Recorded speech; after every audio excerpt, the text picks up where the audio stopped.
Yo, it's your boy Toy Tanking, and I welcome you guys back to another Pokemon PU video. This is going to be the second upload on the channel today, I think, because I was supposed to upload the PU to the top video I recorded with Oathkeeper yesterday, but man had to sort out some stuff, so I couldn't do that yesterday. But either way, I wake up in the morning and I see that the second round of voting happening. My English there flopped. The second round of voting happened, and Silvally-Ground, Silvally-Fire, and Noctowl have now been banned from PU. So yeah, this video is going to be regarding those bans, why these Pokemon got banned, and my obvious thoughts on how the meta is going to go, and my opinions on why these Pokemon got banned as well. If you guys do enjoy this video, please leave a like down below and subscribe to the channel for more Pokemon PU content. But without further ado, this is what the council voted on yesterday or something, and so they voted on Ludicolo, Noctowl, Pawniard, Dragon Valley, Fire Valley, Flying Valley, Ground Valley, Stonjourner, Throw, Typenol, Vulpix, and Alolan Vulpix. So let me just explain kinda why these Pokemon were selected, kind of. Obviously apart from the three ones, that's pretty obvious why they got selected, but either way, Ludicolo, so obviously Ludicolo is probably one of the better ones right now because it sets up rain and not too much can actually stop it in its wake when it's setting up rain. Timid Ludicolo at +2 is able to outspeed up to base 110 Scarfers, so Scarfer would be able to outspeed +2 Timid Ludicolo at +2, but Scarfer is unset, but you know what I mean guys, Ludicolo is pretty fast and is not able to get outsped by normal teams, so it kind of has a good time, you know, just sweeping if you don't have stuff like Typenol or Lax on your team, because they're not really the best ones that you can fit on like most teams. Like if you're playing offense and Ludicolo's there and it's able to set up rain, you pretty much can just say you lost the game at that point. But either way, all of the council members pretty much said Ludicolo could stay because it's not the most problematic one at the moment. I mean, it has its checks before it can even set up rain and whatnot, so it's not the most you know, broken one at the moment. So yeah, I understand why no one really voted to ban it. Noctowl, on the other hand, was pretty much the best Pokemon in the tier. Moving on to Noctowl, this is their reasoning. So they're basically saying the fact that it got Tinted Lens as a hidden ability, Nasty Plot this generation, and Hurricane. Noctowl switch-ins were pretty much non-existent, and that is actually true. Tinted Lens, if you guys don't know, is an ability that basically gets rid of resistances. So if you hit a rock type with a flying type move, because rock types resist flying, the resistance is pretty much nullified. So things, I mean, Stonjourner is not switching regardless, but let's say you had a bulky rock type, honestly, like Silvally Rock for example, and you're +2 Noctowl, Hurricane would do neutral damage to it instead of Silvally Rock resisting it. So Noctowl could easily just beat its resistances or its checks, its defensive checks with Nasty Plot and Tinted Lens. Choice Specs was also a set as well, which obviously here said to kill most targets. Like you'd spam Hyper Voice, you'd spam a Hurricane and pray you don't miss, and things will just die quickly. And the fact that the counterplay didn't exist, pretty much like you could either run Blunder Policy, which is basically an item that if you miss a move your speed gets doubled. So sets like that, Agility, Double Dance, Noctowl was a bit too much for the tier to handle right now, so I understand why most of the PU council just voted to ban it, because it was pretty stupid. Pawniard, I don't really understand why Pawniard got voted, to be honest. I know it's a good mon. I mean, Steel Dark is pretty good defensively, he's a good rocker, Knockoff is always a good move, and Pawniard does good damage. So I mean, weird to see they voted on Pawniard. But moving on to Dragon Valley, actually this thing almost got the boot. So it's basically, if you got 6 out of 9 votes you'll get the boot, and Silvally Dragon was 2 votes off. I mean, all Silvally, like the best Silvally forms at the time were obviously Dragon, Fire, Flying, Ground, and that's why they probably got voted on. So the thing is about Dragon Valley, in terms of it comparing it to Fire Valley and Ground Valley, Silvally Dragon didn't have that much, you know, power compared to them, but it's still the stronger Silvally form, like one of the stronger ones, obviously, because Dragon is a good typing. Dragon Stab offensively is pretty good because we don't have much steel types. Like Mawile can switch into Draco Meteor but cannot switch into Flamethrower. Clang as well doesn't want to be taken the Flamethrower, and that's pretty much all the steel types we have. And then the lack of fairy types we have in the tier as well, because we lost Clefairy. So Silvally Dragon would probably be pretty stupid now, like if like as the meta progresses. Like Silvally Dragon will be much better, but again, Dragon Stab offensively is pretty strong. +2 multi attack will probably just kill things as well. And I can see why some of the council thought Silvally Dragon was a bit problematic, and it probably will be more problematic as we go on into beta, but right now it didn't get the boot. Now moving on to Silvally-Fire, my favorite Silvally form and my favorite mon to use in PU so far, got the boot. Obviously, Silvally-Fire, in terms of the lack of fire resist, doesn't help with +2 multi attack. It can choose the coverage it wants to use to beat its checks. You can run, so the set I was running for the longest time was Swords Dance, Multi Attack, Grass Pledge, and Rock Slide. Obviously, Rock Slide beats Carkol if you're not running Surf. Grass Pledge deals with Palpitoad and Stonjourner, which resist your stab at +2 pretty comfortably. So you could even decide your checks. You either run Surf to beat Carkol as well and Stonjourner without running the Grass Pledge slot. Either way, Silvally-Fire could just beat its checks quite reliably. And if you look at the reasoning right now, it says offensive powerhouse that can pick its checks and counters, and it can just come in on a lot more compared to the other Silvally forms. The fact that it's the only Silvally form that could not get burnt, so you could easily just set up Swords Dance and you could just come in on so many Pokemon, assuming rocks went up. Morwell, Gourgeist, just Carkol, even stuff like Lampent, which I saw on the ladder to counteract Silvally-Fire. Like, it could just beat its checks down so easily. And as they said, Silvally-Fire has arguably better coverage than its ground counterpart, and the stab is easier to pair with. And they banned it for the pretty much the same reasons as Silvally-Ground, which we'll get onto soon. But yeah, Flying Valley, obviously one of the better Silvally forms again, because I'm not seeing too many flying resist, and even the flying resist that like you have rock, steel, electric.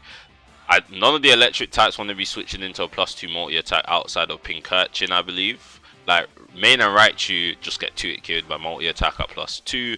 You can even run special sets, so you can easily just beat Morwell 1v1, and I mean you still beat 1v1 regardless, because if you run Flamethrower as coverage on the multi attack set, you pretty much just beat it down. And I mean, yeah, the Silvallies can just choose what they can check, to be honest, and Ground and Fire just were much stronger because of their stab, but Flying Valley is not too far behind them, so I understand why most of them thought it was PE and one council member thought PEBL. But yeah, Flying Valley is one of the better Silvally forms, just like Dragon. I do think Dragon is better than Flying because Dragon Stab is just much better than Flying, due to the fact lack of fairies and lack of steals in the tier. And yeah, Stonjourner, not a problematic mon whatsoever. I mean, you have pretty good sets. Scar Stonjourner is probably my favorite set to use because you wouldn't expect that freaking Stonehenge mon to have 70 base speed, but that 70 base speed allows it to run Scarf and arguably outspeed up to base 130 mons. And the only 130 mon we have in the tier is Ice Q when its Ice Face is down, and that's not common whatsoever. So pretty much Stonjourner has a comfortable time outspeeding the whole meta game that isn't Scarfed and just do tons of damage, because that's what Stonjourner does. So it's not too problematic. I mean, we have checks to it, like stuff like Vibrava, Palpitoad are solid checks to Stonjourner, and yeah, compared to the Silvally forms, it's just nah.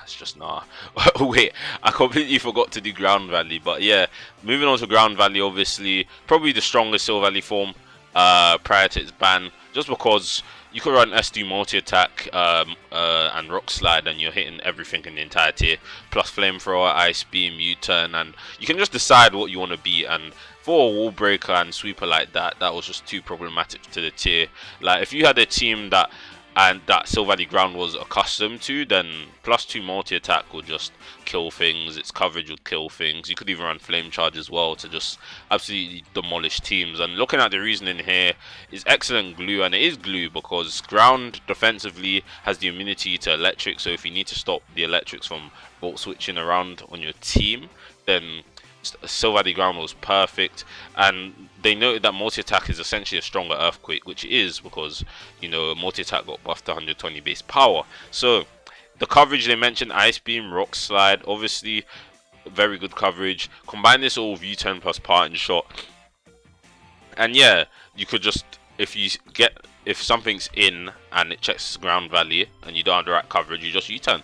So I mean, they just realized that stopping Silvally-Ground is just pretty hard to do. So Moving on to throw, like obviously throw isn't that bad. I mean, throw is bulky. It's not. It's just not like the mons that they obviously voted to stay in PU aren't problematic, and I don't think they're problematic either. Like throw is a good mon in the meta.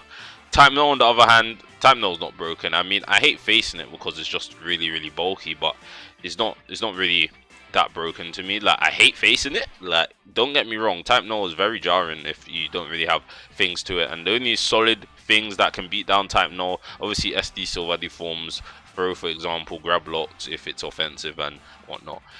Vulpix on the other hand almost got the boot because Drought and Sun teams to an extent, like Sun teams are pretty enabled because of the instant Sun. You don't need to use something like Onyx. Like it's not compulsory to use Onyx like Lead Sunny Day or Lipred Sunny Day and stuff like that. I mean, you'll still use them, but Drought having immediate usage on Sun, setting up Sun is just pretty good, and we have good Sun sweepers in Leafeon. Silvally-Fire losing, like we lost Silvally-Fire, so Sun is even harder to take down because I think Silvally-Fire was one of the better answers to Sun, as you resist Solar Beam, you resist the fire moves, and your own multi attack is boosted on the Sun. So Vulpix managed to stay, and then Vulpix Alola or Snow Warning plus Alola Aurora Veil. I said Alola, oh god. Aurora Veil. Obviously, they're gonna be still looking out for these type of stuff because I haven't seen too much Aurora Veil teams on ladder, but under the right circumstances, these mons can be very, dangerous. But yeah, that's it for all of the bans that and all of the mons that the council voted on. But before I end off this video, I just want to talk about potential mons that are definitely much better now with all of these bans that are happening. So obviously, the first thing I thought about, this is just the new team that I actually built, honestly, because I saw Raichu and the fact that the main ground type in the tier, which is Ground Valley, is now gone, and the lack of grounds that not everyone's going to be running ground types now. So Raichu kind of has an easy time just volt switching around and getting in like dangerous mons such as Throw and Flying Valley. Like Throw is pretty strong right now, and Flying Valley is pretty strong right now. I wanted to run SD, but defog. I needed a defog. I didn't want to use Vibrava because Glaceon is kind of dumb under the right hands. So yeah, Type Null is good as well. Our best per def tank in my opinion. So yeah, as I mentioned, stuff like Raichu gets better because the lack of Ground Valley just stopping his Volt Switch. I mean, you start to worry about opposing Raichu and main as electric immunities, but at the end of the day, it's just easy prediction to see when they're coming in and you just pop them with your coverage. So Raichu, if you're not running Nasty Plot, then this is just the main set you should be running on Raichu, to be honest, and then Focus Blast. Focus Blast deals with Clangs, Focus Blast deals with Carkle, Grass Knot deals with Stonjourner and Palpitoad, which, I mean, everything deals with Stonjourner. All of these moves deal with Stonjourner. Grass Knot is more Palpitoad, to be honest.